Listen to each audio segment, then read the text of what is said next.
Hi, and welcome to The Working Songwriter, the show where today's best songwriters come to talk shop. I'm your host, Joe Pug. Each episode here we host a distinguished guest, and we ask them to go deep on their inspiration, on their process, on the general ups and downs of making a life in music. So, whether you're a grizzled veteran, negotiating with a Brazilian promoter about the guarantees for your reunion tour, or else a scrappy upstart, begging the door guy at Hotel Cafe for an extra drink ticket, this is your show. Because ultimately, it is what every writer seeks most, an ironclad excuse to put off actually writing.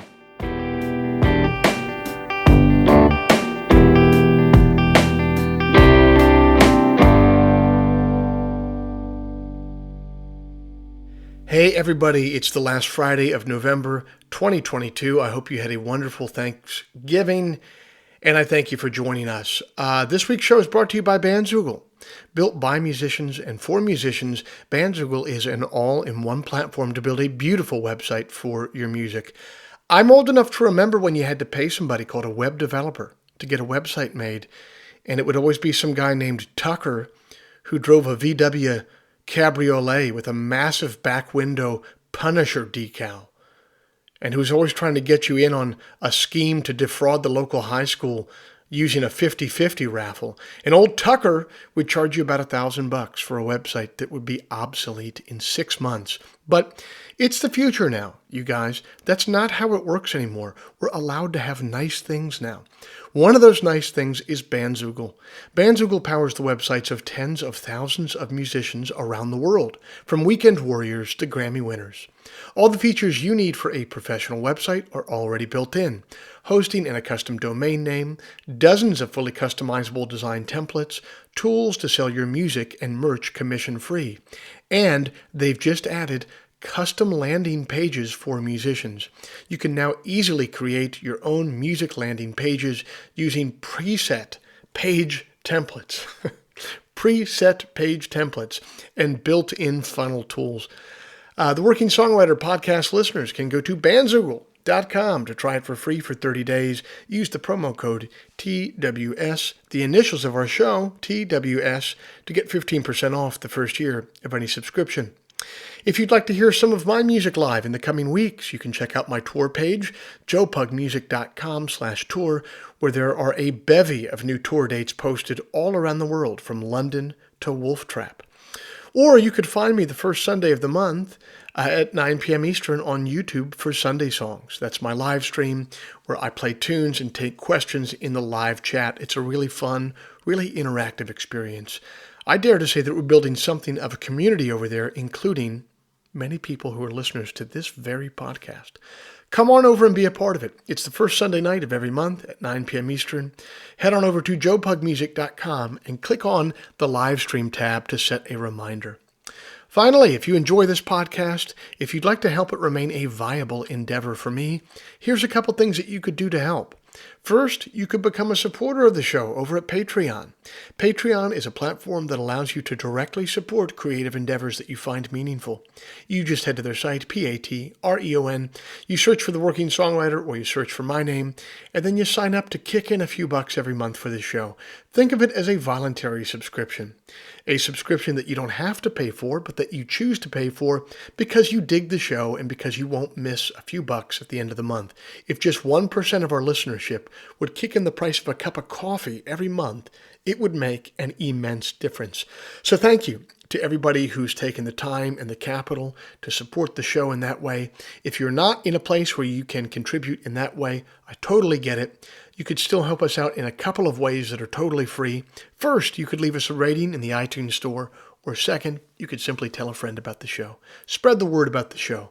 The simple math on those two things is that they will help me much more than they will be a pain in the ass for you. Okay, I'll end all the harassment there. This was an absolutely bucket list interview for me. I was looking forward to this immensely, and Mr. Mike Viola did not disappoint. It's an excellent interview. I hope you enjoyed it. I hope you enjoy it as much as I enjoyed doing it.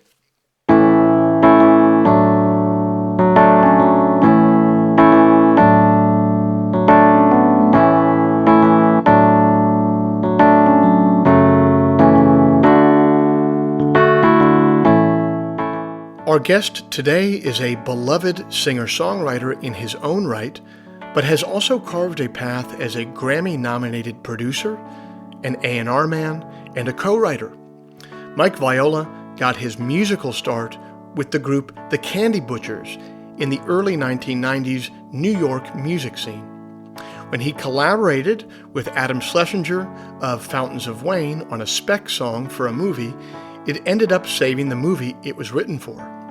That Thing You Do went on to be an international smash, due in large part to the eponymous song that Mike produced and sang lead on. He would go on to write songs for Walk Hard, The Dewey Cox Story, and Get Him to the Greek. As a producer and songwriter, he's worked with Panic at the Disco, Andrew Bird, Ryan Adams, Mandy Moore, Jenny Lewis, and many others. American Songwriter has said that he uses his own superpowers to bring the songs of others to life. It was an absolute pleasure to chat with Mike about his musical journey so far.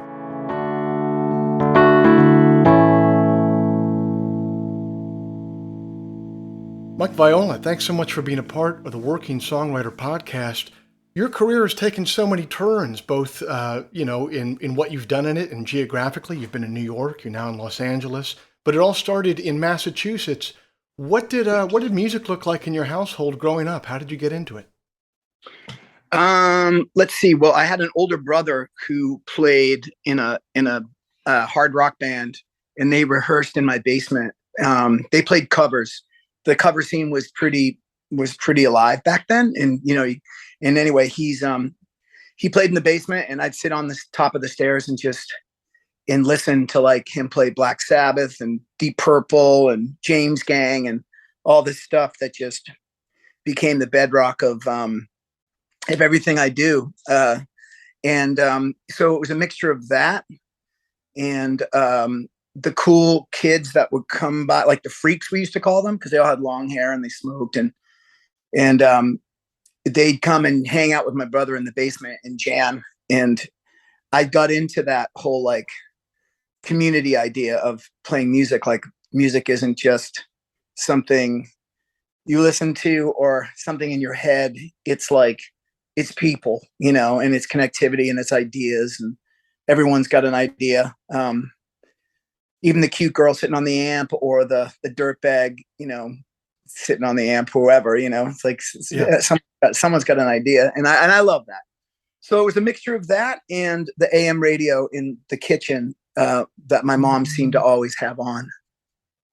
So who was on that AM radio dial coming through? It's stuff like Starland Vocal Band, Afternoon Delight. It's stuff like all the death songs of the 70s, like Shannon, and about the dog that goes out to sea and doesn't come back, and Delta Dawn. No, Angie Baby was the song, the Helen Reddy song. Okay. So lots of hits like that, like death songs of the 70s. Really, I was like, I really got into that. Oh, and Seasons in the Sun.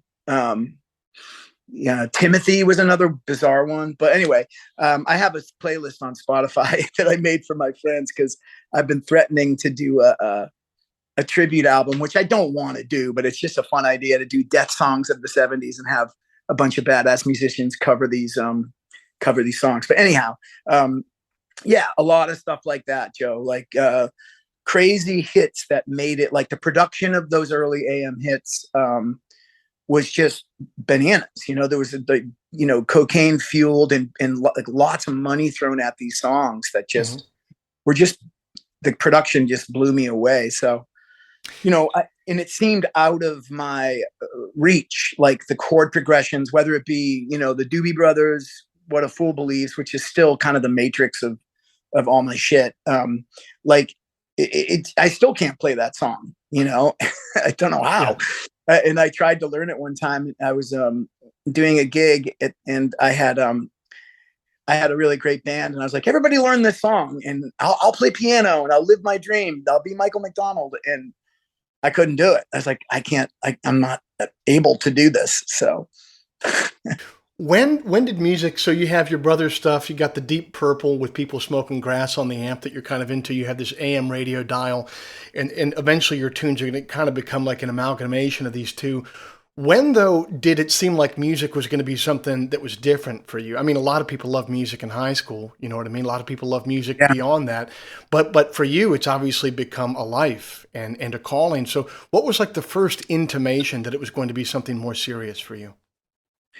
I think it was one time like I used to sing out the back window when I was a little kid, like probably 8 years old. And I'd roll the window down and just sing at the top of my lungs. And also because my dad was chain smoking in the front seat. So, Sure. but anyway, it was the '70s, and I'd sing out the window, and yeah, and I just sort of discovered my voice singing loud and out the window like that. And I started writing songs at that age, and I wrote my first song, and I remember it so vividly. It's bananas the way memory is like that. Like, certain things just are so burned into your memory. But I remember writing it and thinking like and getting that rush. Again, I must have been 8 or 9. It was really really young, and I didn't play. I played trumpet, and I played like my brother had an organ because he was an organist in that band that in our basement, and so we had an organ, and I'd play that, but just pick out Tubular Bells, the Exorcist theme, and like Lucy in the Sky, whatever. Like I discovered triads on my own, like I just sitting at the organ and stuff, and but anyway, the first, like, the lightning struck, or I got tapped on the shoulder, how I like to say, like, by the invisible hand, was probably like I said, 8 or 9, and the song was really good. It's song was about Yeah. reincarnation. It was about like this guy's girlfriend who dies and then comes back in like this band of angels and stuff. It's a bizarre song, and yeah, so that's when it happened, and slowly after that, like my older brother started showing me chords, and that must have been around like 12. He started showing me guitar chords. He got kicked out of the house, but he'd come by like once a week to quote unquote play with the kids. Um, he'd just pick us up and make us clean his apartment and stuff. But he would he'd show me a chord, like, here's a G chord, and then I'd learn it. I'd play with that week and constantly vying for his approval. So I was like I was getting really good at it really fast. So, the truth is, by the age of 13, I had formed my first band, and we had played at a legitimate rock club at the first all ages show in Boston, a club called The Channel. And we opened for a band called the Undertones, which, had Teenage Kicks, which was a great song, one of my favorite songs back then. And yeah, so it happened super fast. And, and yeah, that's kind of what happened. Well, thank God for you kind of coming along at the time of punk rock because that's when there would be underage clubs to even play. That's right. No, that's totally right. And also coming up in punk rock, the I was accepted by the community, again, going back to people, and so I was like this,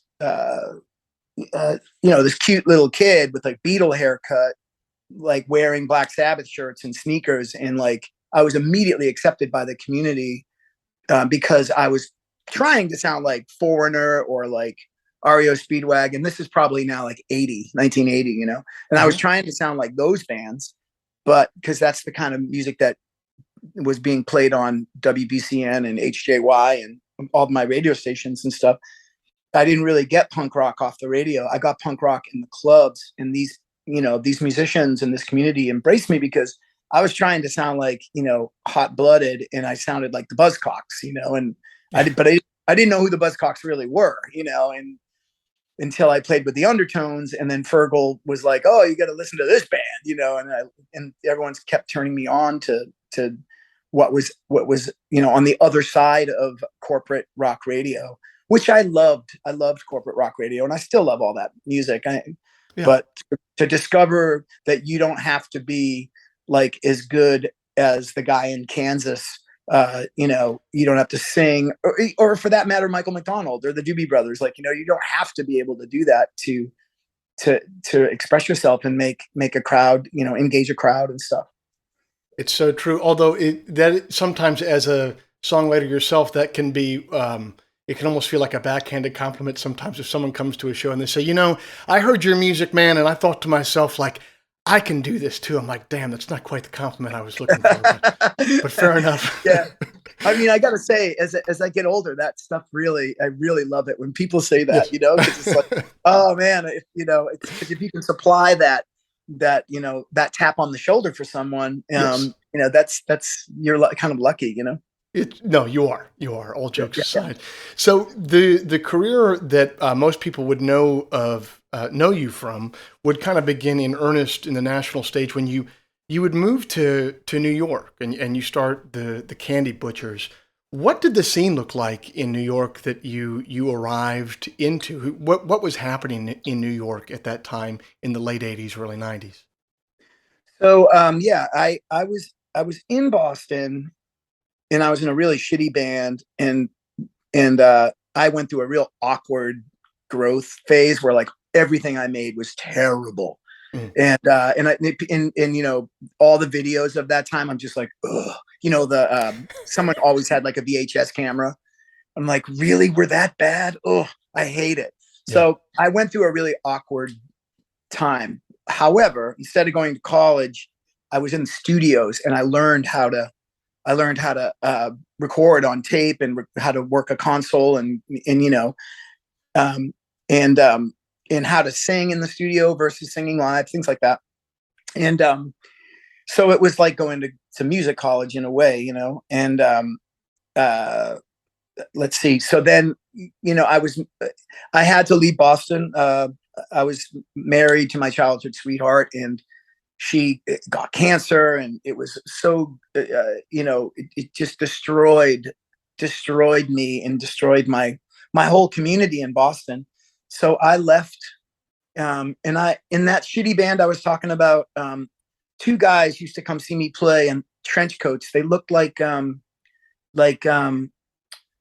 Tears for Fears or something. Like they had that vibe where they had really cool haircuts and trench coats, and they'd be at my shows, and who are those guys? And I played a show in New York with that shitty band, and a guy came up to me, and it was Adam Schlesinger, and he said, "I love your band, and what are you doing in New York?" Like there was no one there. It was like, Hmm. 20 people at the show, and I said, "Well, we're just trying to make it." And he's like, "Man, I love your songs and your voice." I'm like, "Really? Cool." And then we started hanging out, and with Chris. Actually, it was Chris was the first person that approached me, Chris Collingwood. So then we all started hanging out, and and my wife was still alive at the time, and we started a band, and we had a band, or I joined their band. They had a band called the Wallflowers, and it was a really good band, and it was mostly just, as a studio band. It didn't really exist live, so I joined to help, do that part of it. Um, and then yeah, and then we started playing gigs, and then my wife died, and I had to get out of Boston, so I called Adam, and I said, "Can I come stay with you for a little bit?" He's like, Hmm. "Absolutely." So I drove, and packed up my J160, and backpack of clothes, literally, and just drove to New York. And the scene there was like I said, Wallflowers were basically a studio band. They couldn't get any traction.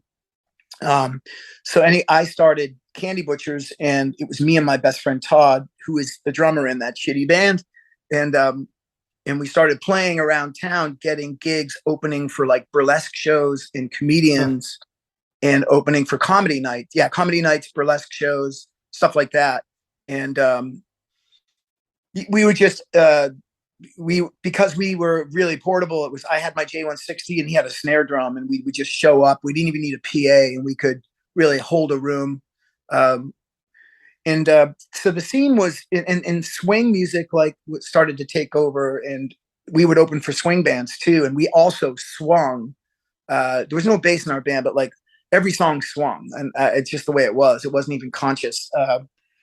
And so we were in that scene too, and yeah, and then that was sort of we there was a club called Fez, and it was under this restaurant, and it was mostly known for the Charles Mingus big band would play there like every Thursday or something. But we ended up playing there I think it was every Saturday for a summer. And it was a line around the block to see Candy Butchers. We really started to do it, and that's when things really started to happen with like record labels and publishing companies and whatnot. And that That must had have been around 95, 96. that had to be a really singular time in your life arriving in New York like that. Because I think about you now, you have a lot of responsibilities in life. You have a family. You have lots of different artistic projects that you're working on, both on the Yeah. artistic end, on the business end. But here you're talking about, leaving this your childhood home for a reason of immense sadness, and Yeah. just kind of showing up, as they say in that Christopher Guest movie with a dance belt and a tube of chapstick to New York City. Looking back now that you do have all these responsibilities and you're more encumbered, what's your memories of what it felt like at that time to be in New York and as an artist? I mean, it felt like I was just like, I found my people. I found my community. And starting with, see, I've always wanted to be in the Beatles Yeah. and in or Black Sabbath. And I never found my people. I Mhm. never found my band, uh, or I was yanked out of the situation by a manager or a label or a deal that, it was something always got in the way. So my version of being in the Beatles is just meeting someone that I connect with and just taking it to the wall. Just give me 4 years together. You know what I mean? Something like that. Yeah. And with Adam, that's what it felt like. It felt like me, Adam, and Chris, because we convinced Chris to move to New York. He was terrified of moving to the city. It was really dangerous where we lived back then. Yeah. But now it's like gorgeous. It's like anyhow.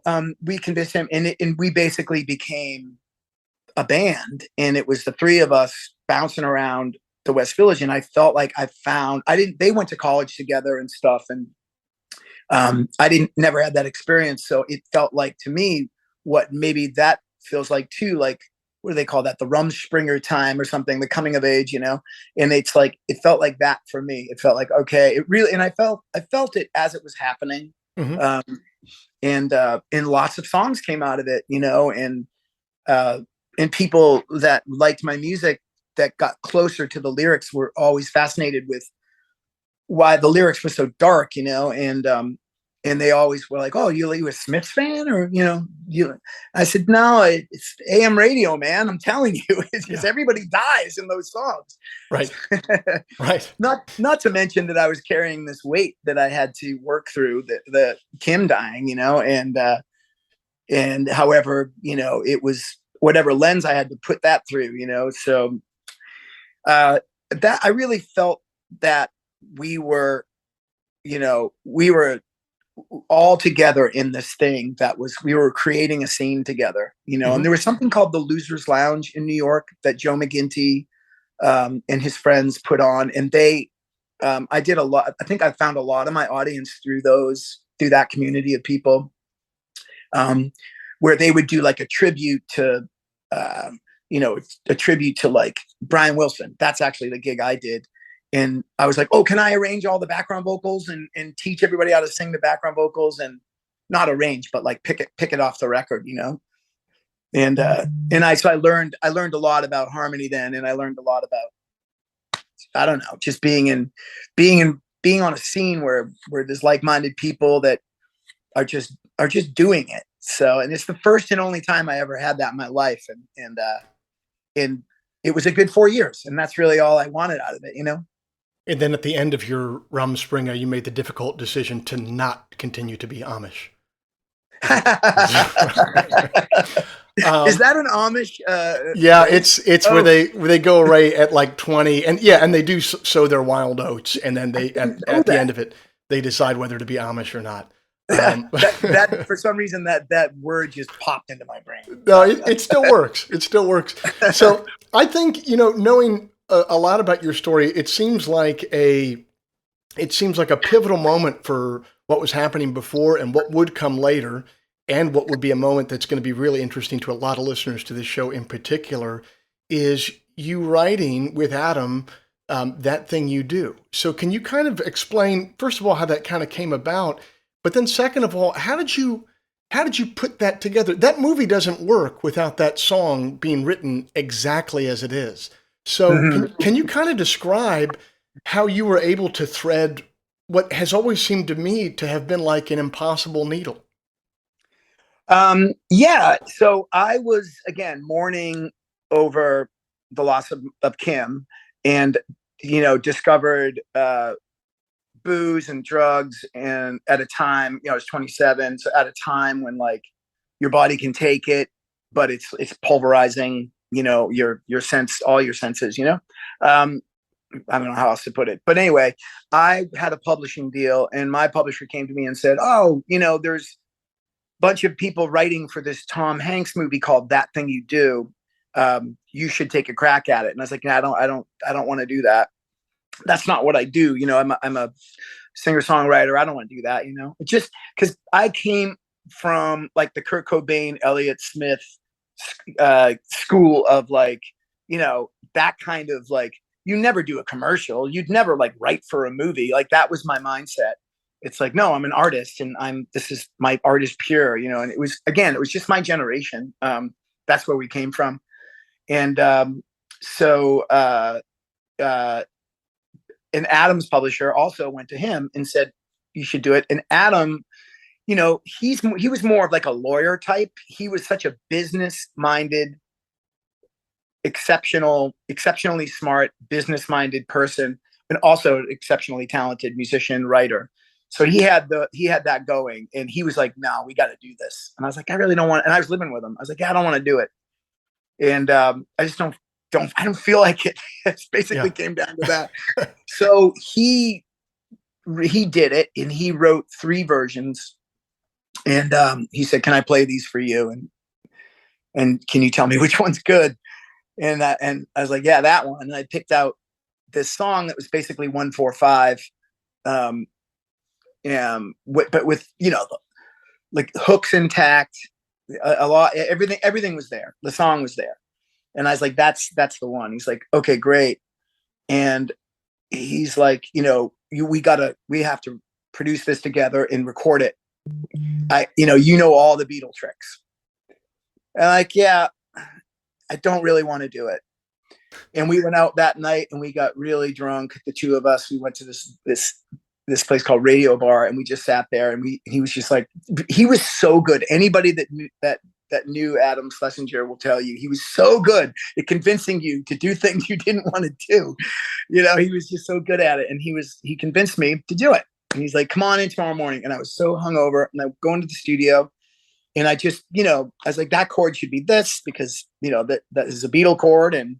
and let me sing some harmonies, and let me play a solo, and we should start like this. And Adam played drums, um, and we banged it out, and it sounded really good. Andy Chase produced it with us. He was also in that band Ivy, which I played in with those guys too. And it sounded really, really good. And I just forgot about it, Joe. I just Hmm. was like, "Cool, I'm done. I'll see you tonight. I'm going back to bed." And and then I got a call from Adam saying they want to use the song we did. I was like, "That's incredible, cool, uh, awesome. So I'll see you tonight. Whatever. I'll see you later." And he's like, "They want you to sing on it." And I was like, "I don't want to do that. I don't want to do that." And they want you to play guitar, and I'm like, "I don't want to do that." He's like, "Come on, man. It's gonna go. It's gonna happen." I'm like, "Nah. There's so many singers in Los Angeles. They can figure it out." And then like a week went by, and I got a call from Don Was, and I was a huge fan. I still am, and he's a friend now. But I was really a big fan of his work, and he said, "Hey man, it's Don Was, and I'm producing it, and I know you don't want to do it, and I completely understand why you don't want to do it, but I promise to make this very musical for you. I promise to make it. It's going to go fast. If we'll just bang it out, dude. And if you just come, we'll have a good time. We'll hang out. I'm like, okay, I'll do it. Oh no. Then he's like, Kenny Aronoff is going to play drums. I'm like, okay. So it's just me and Kenny. He's like, yeah, it's just you and Kenny. So we went, I went alone. They gave me a script. They mailed me a script and I just threw it away. I fucking such an asshole. And I just got on the plane, drank, passed out, woke up, went to the Sheraton. I remember so clearly, right in Universal City. And then, got this car, get in the car and I go to Ocean Way, which is where the Beach Boys recorded. We were at Sure. Studio 3 where they did Pet Sounds. So I was like, holy shit, cool. Um, and and then I did it. I cranked it out. Sorry, I guess my brain's just like, oh, I'm going to tell you the whole story. No, this is fantastic. Please do not stop at all. Okay. So then anyway, I sang it literally twice. And he's like, I think we got it. And, and I'm chain smoking the whole time. That's just how it was back then. And then he's like, I rented your guitar and your amp. Your manager told me what you use. And it was a Vox and a Gretsch Tennessean and, George Harrison setup. And I did all the guitars and the solos and all that stuff. And then I did the background vocals. And then that was that. And we didn't, and it was just me and Dawn. And then I met Liz Phair, which was a cool little bonus. Yeah. She was in the next studio making a record and she came by. And so we got to hang out for that weekend. But I went back to New York and then Adam and I went to the premiere together and we sat next to each other and the movie started and I just looked at him and I was like, I didn't know it was going to be like this. The song is the movie. He's like, yeah. He's like, I think we're in trouble. Something like that. So yeah. And it was what it was, it's a really good movie. I love Tom Hanks. Again, I was sort of a difficult young man at the time, but he was patient with me. Difficult, just like, he had me, he had the money people from Sony, Japan at his production office in Los Angeles. And he asked me to come for lunch and, I forgot. And I was with my friend, Jimmy Boyle, and, hanging out in his studio and recording. And I was like, fuck, I'm supposed to be at this lunch. And he's like, dude, we got to go. So we get in the car and we go over there and everyone in the office is just looking at me like, are you kidding me? And I completely missed the meeting, but Tom Hanks was still there. And he came I went into this big like boardroom where they had lunch and it was like all these empty sushi boxes and it's just like, and he's like, he just shook his head. He's like, are you kidding me? And I said to him, I was like, okay, first of all, I'm a huge fan. I love Bosom Buddies. I love you. And I'm so sorry. I fucked up. I'm a mess. Maybe I didn't say it like that. Maybe I was a little cooler, but, and then he said, get over here. And he gave me a hug and he literally said to me, thank you for saving this movie. I don't know what we would have done without this song. Yes. I was like, that's so sick, Tom Hanks. And then, but to this day, we're very friendly and, and his wife is awesome. Rita is a really great singer-songwriter. So yeah, again, finding your community, your relationships and meeting people that change your life. And that's really what that was all about.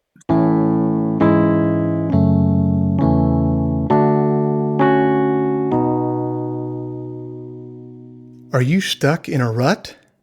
Are you tired of listening to that Jimmy Buffett 20th Century Masters CD over and over again and need some new music?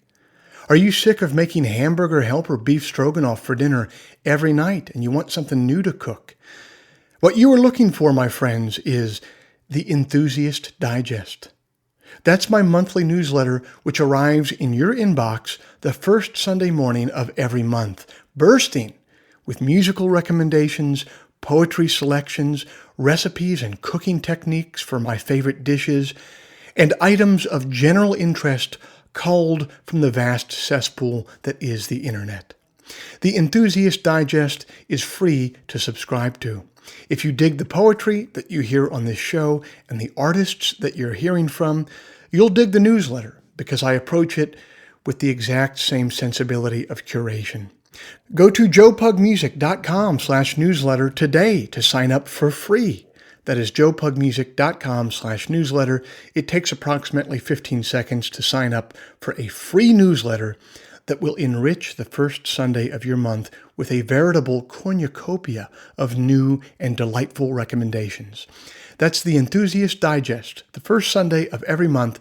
Sign up for free at joepugmusic.com/newsletter.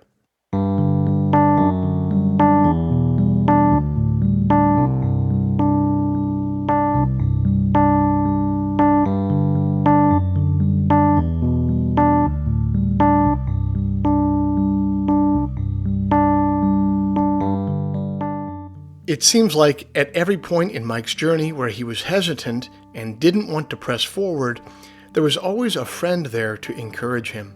And that's not surprising, given how important collaboration and friendship seem to be in his creative outlook. This made me think of a wonderful poem by Adam Zagajowski entitled Impossible Friendships. For example, with someone who no longer is, who exists only in yellowed letters, or long walks beside a stream whose depths hold hidden porcelain cups, and the talks about philosophy with a timid student or the postman. A passerby with proud eyes whom you'll never know. Friendship with this world ever more perfect, if not for the salty smell of blood. The old man sipping coffee in St. Lazare, who reminds you of someone. Faces flashing by in local trains, the happy faces of travelers headed perhaps for a splendid ball or a beheading. And friendship with yourself, since after all, you don't know who you are.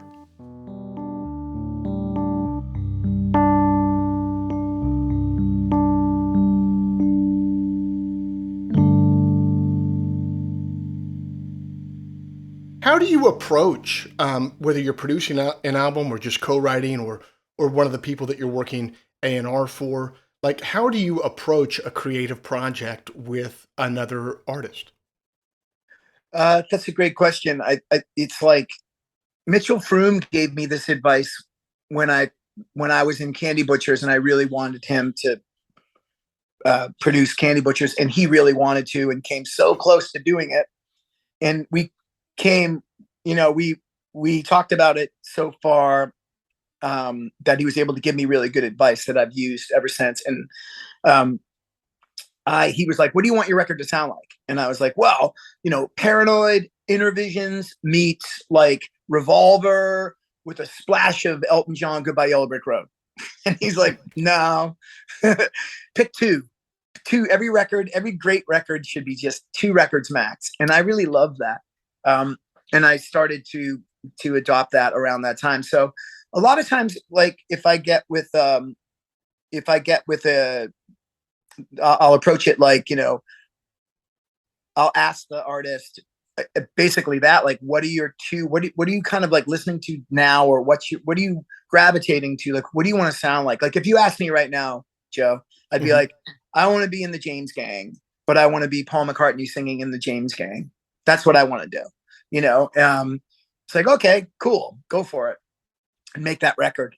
And so and it changes, like, in 3 months, it might be like, I want to be Paul Simon singing in Thin Lizzy, so yeah, that's pretty much what I do is, and it always starts with songs first. And if there aren't songs, it starts with, that's not a problem. Let's jam. Let's find the riffs. Maybe it's a riff-based record, and we start with riffs. But if there are songs and it's like a voracious songwriter, that's the first thing to do, is just listen through all those voice memos and figure out what it is. How much are you stepping in with other songwriters and their melodies? Because when I think of your work, there's this unifying feature throughout all of your work where I always feel like your melodies, they have a logic of their own, they have a narrative of their own. They're always very original and kind of inventive. Like I just feel like that's one of your hallmarks. So do you find yourself diving in with other songwriters and trying to contribute in that way? And if you are, what techniques do you use to help with that? Again, that's a really good question, and the answer is a little controversial, maybe a little bit difficult for some people, but here goes. So I look at when I'm producing a record, and I'm hired as a producer. I find that I'm not. I don't try and like Im, uh, imprint my idea of the artist onto the artist. And I also think it's unhealthy to imprint the artist's idea of themselves onto the artist, if that makes sense. Mm-hmm. Because I feel like what it is observance. You need to observe and see really who the artist is, not who the artist thinks they are. And so, but who am I as a producer to be like, well, I know who you are. You know what I'm saying? I'm just the observer. So Mm-hmm. that's where the community comes in. And that's where it's important for me as a producer to have a great drummer, a great bass player, sometimes a keyboard player, but it's usually just drums, bass, me, the artist. And you get in there. And what is this? And you find it. So it's like, well, why isn't everybody producing? It's like, no, they're the band and they're getting paid as musicians, and we're all finding it. That's how, for me, that's how I do it. Now there's the Jeff Lynne school of producing, or Mutt Lang, brilliant records where it's basically like, nope, this is what it is. You know what I mean? And Mm-hmm. they imprint their idea of you onto you, and also onto themselves. And that's not how I do it. I do it in a way that we find it together. We just start we start searching together, and by searching, it's just jamming. So with Andrew Bird's record, his new album, we jammed for like maybe not 6 months, 4 months at least. Though we jammed in his back house with the band that ended up tracking the record, and it was because he has tons of ideas, and it's like. And he's like, well, which one's the best? And I'm like, well, I'm not the one to say. And I don't think you are either. I think playing it, it'll just reveal itself. So with regards to melody and me, quote unquote, changing it, I feel like, or me like tweaking it. Well, of course, if I'm, it's the same thing. If I'm like at the console and I turn up, a little bit of low end on the bass to make the bass pop a little bit more, or put a filter on something to cut the hiss or whatever. I look at it like that. Like it's just part of the production.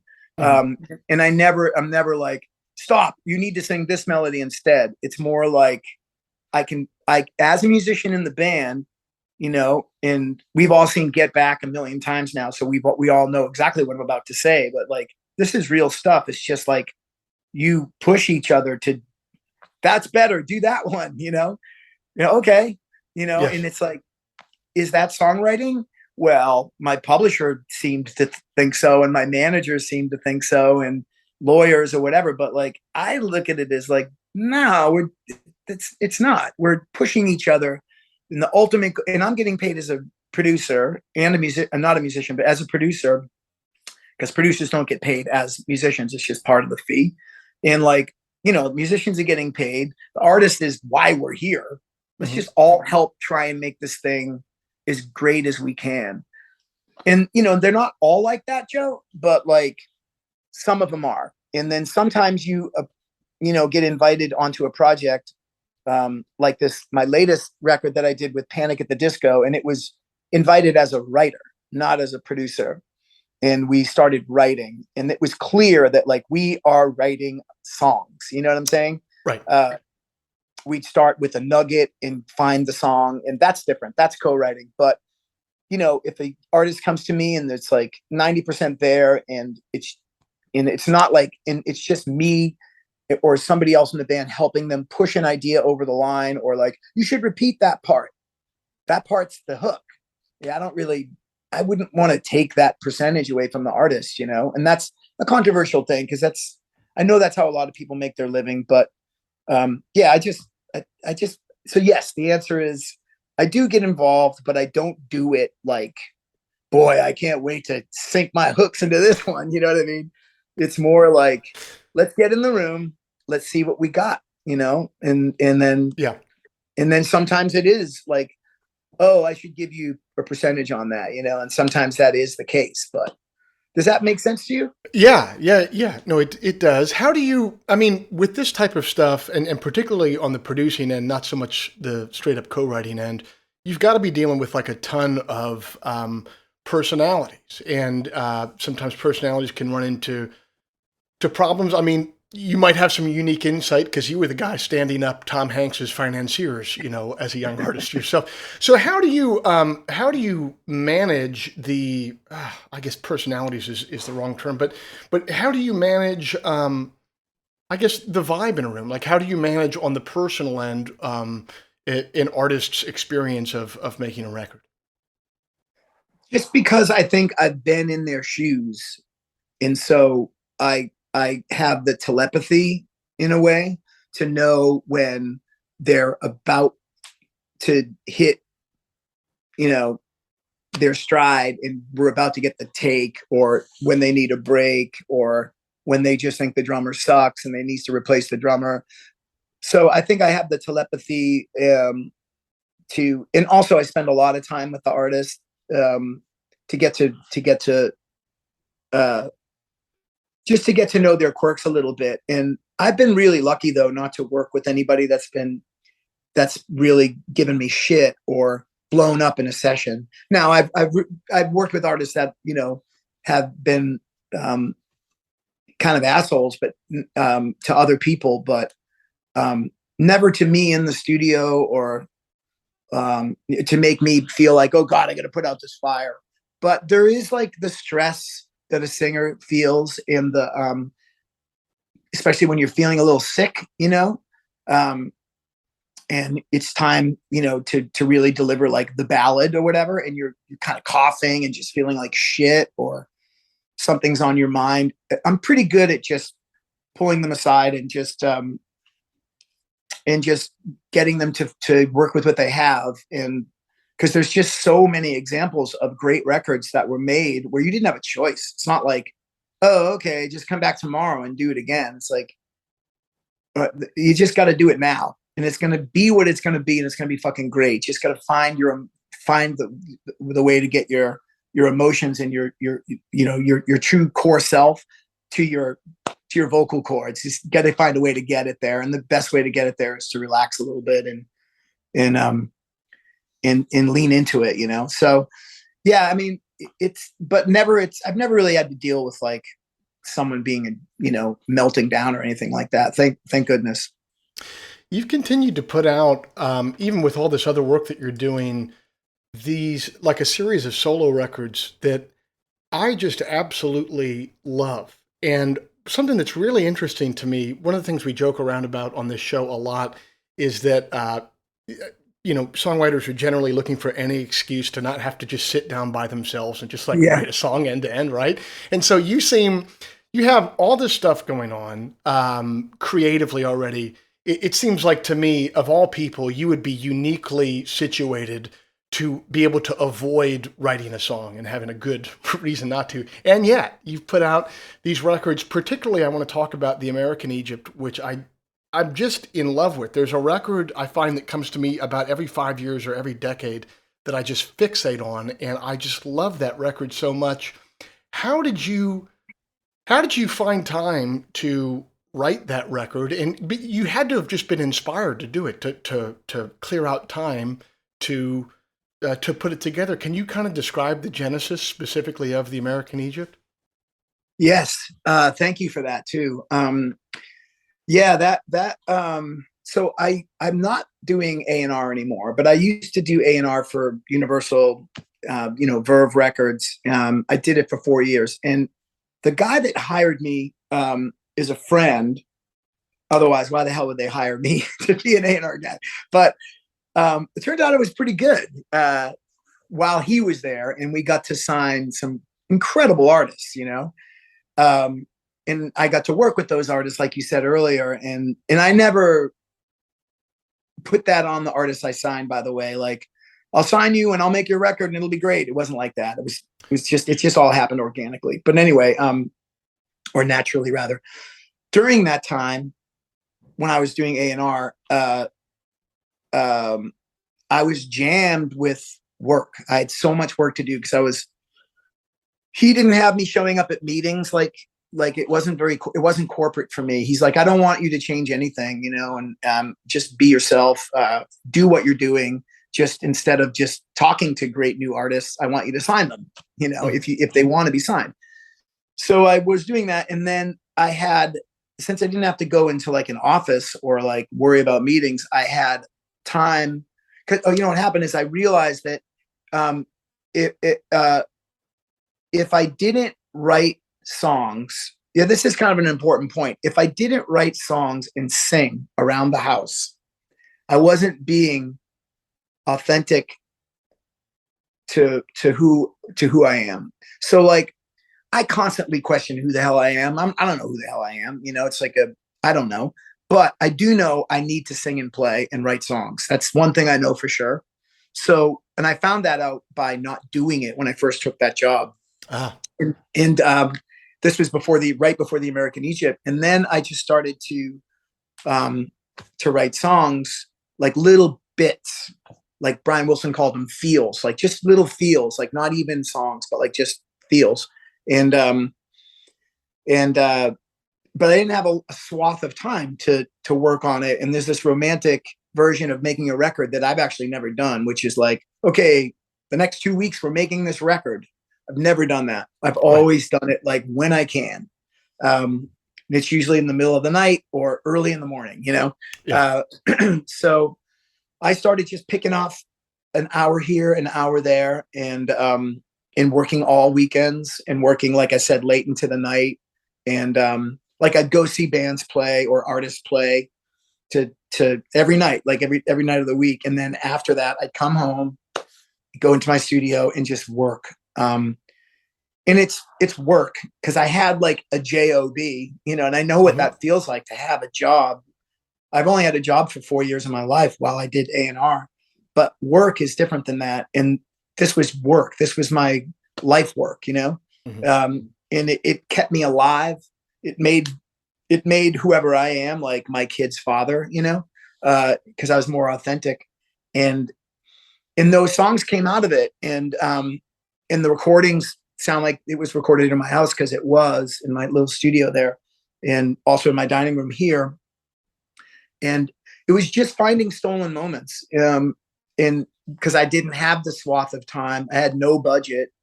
But then during that creative burst, because it really was a creative burst, I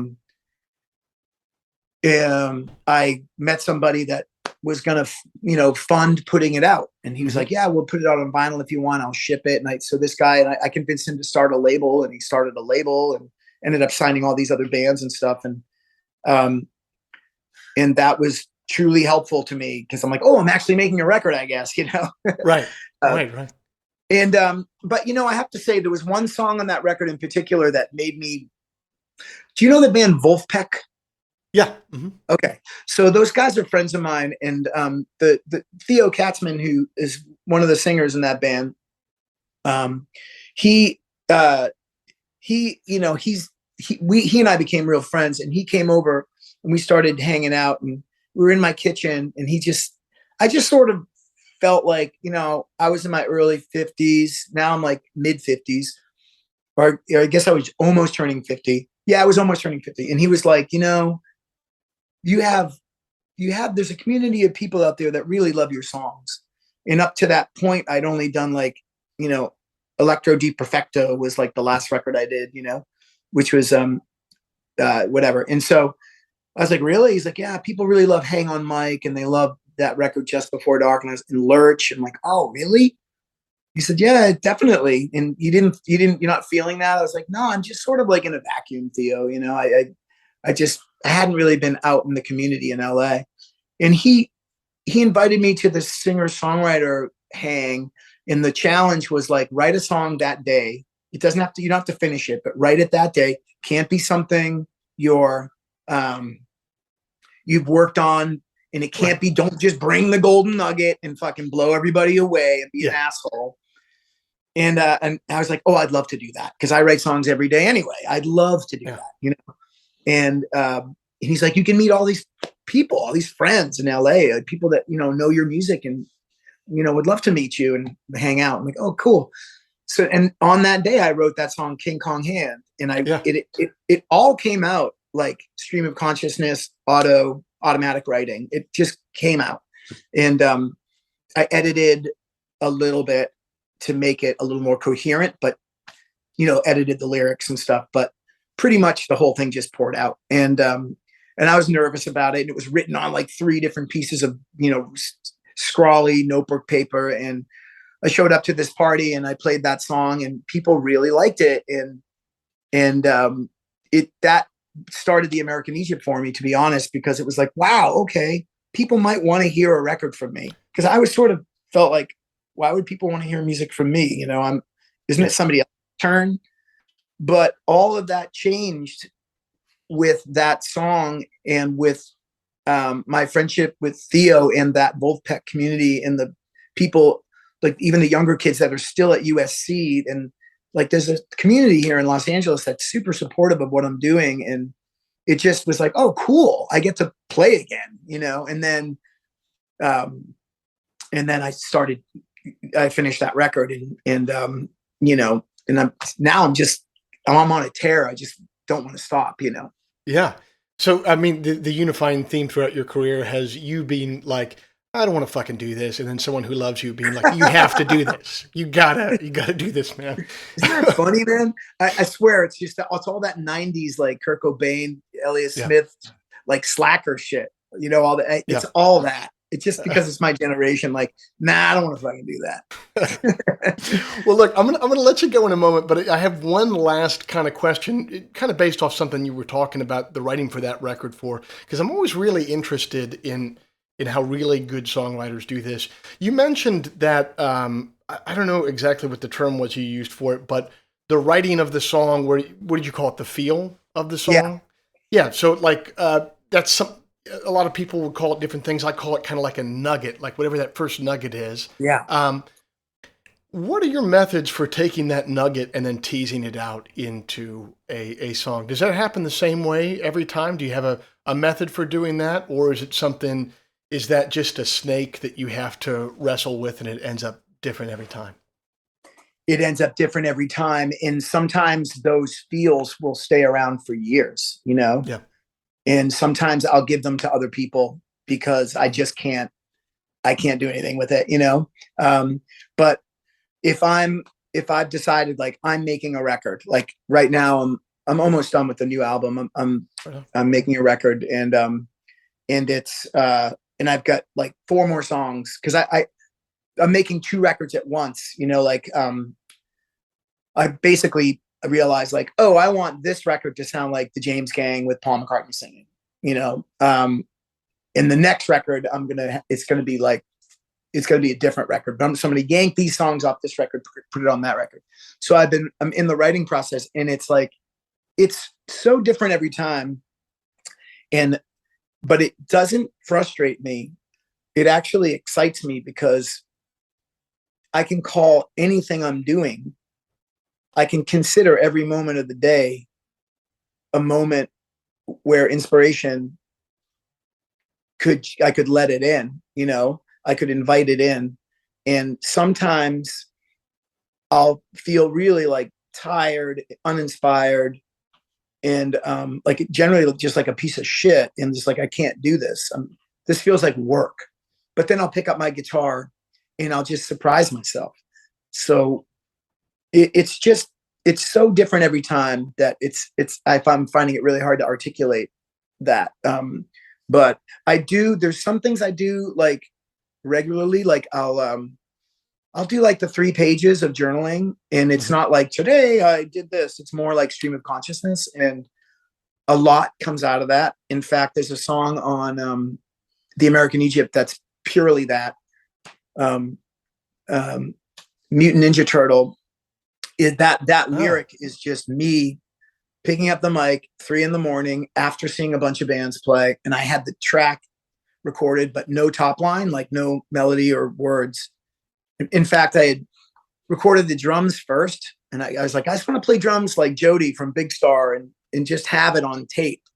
Yeah. And then I then like a couple weeks went by, and I found that Jody Stevens kind of style drumming, like my version of it. And then I was like, oh, I'll put a Todd Rundgren guitar on this. And I did that, you know what I mean? And it just sort of, and then one night I just picked up the mic and I basically freestyled that song. And it is all one thought, you know? Unreal. And then the next morning I came in and I think I switched one thing around, and it's all on tape. So it's not like I can chop it up. I had to re-sing a few things.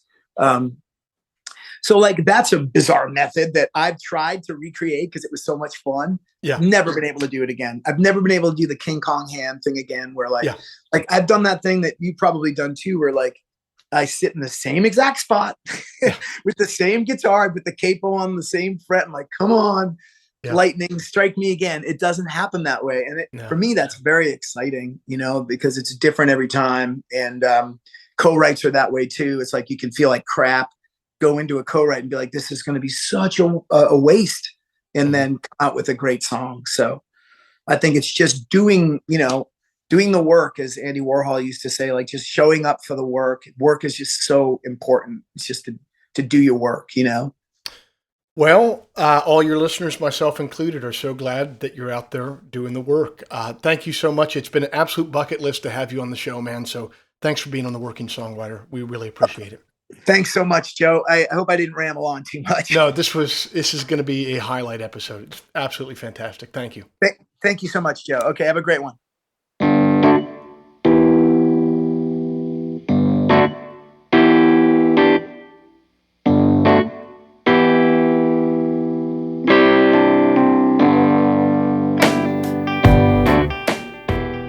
This week's show is brought to you by Bandzoogle. Built by musicians and for musicians, Bandzoogle is an all-in-one platform to build a beautiful website for your music. Use promo code TWS, the initials of our podcast, TWS, to get 15% off the first year of any subscription.